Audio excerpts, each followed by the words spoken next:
দ্বারা পরিচালিত হয় না, তাদের নরাধন বলে গণ্য করা হয়। ভগবানকে বাদ দিয়ে কখনোই কোনো ধর্ম হয় না, কারণ ধর্মের পথ অনুসরণ করার উদ্দেশ্য পরম তত্ত্ব এবং তার সঙ্গে মানুষের নিত্য সম্পর্কের বিষয়ে অবগত হওয়া। গীতাতে পরমেশ্বর ভগবান স্পষ্টভাবে উল্লেখ করেছেন যে তার ঊর্ধ্বে ক্ষমতাশালী আর কেউ নেই এবং তিনিই পরম সত্য। সত্য মানব জীবনের উদ্দেশ্য হচ্ছে পরম সত্য বা সর্বস্ব শক্তিমান পরমেশ্বর ভগবান শ্রীকৃষ্ণের সঙ্গে মানুষের নিত্য সম্পর্কের লুপ্ত চেতনায় পুনর্জাগরণ করা। শ্রীকৃষ্ণের সঙ্গে মানুষের নিত্য সম্পর্কের লুপ্ত চেতনার পুনর্জাগরণ করা। মনুষ্য জীবনরূপ এই সুযোগের সদ্ব্যবহার যে করে না, তাকে নরাধন শ্রেণীভুক্ত করা হয়।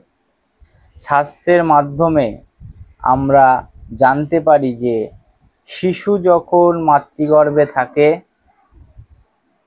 যে অবস্থাটি অত্যন্ত অস্বস্তিকর, তখন সে ভগবানের কাছে প্রার্থনাপূর্বক অঙ্গীকার করে যে সেই অবস্থা থেকে মুক্ত হলেই সে তার সেবায় নিজেকে উৎসর্গ করবে। ও বাবা,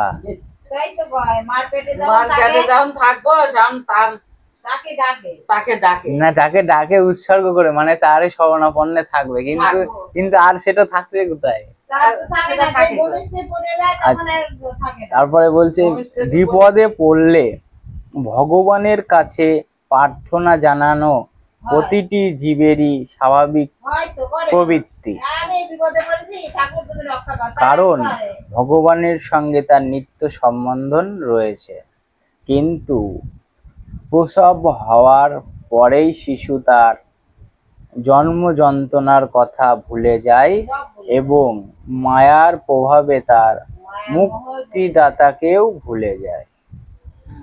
শিশু অভিভাবকদের কর্তব্য সন্তানদের সুপ্ত দিব্য চেতনাকে পুনর্জাগরিত করা।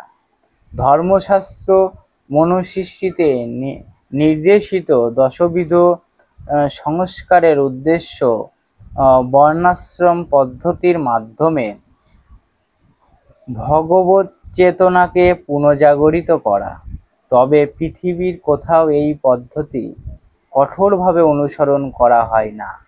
তাই আধুনিক যুগে শতকরা 99 জন মানুষই নরাধন। না, 99টা মানুষই নরাধন, মানে না, ঠিক নেই।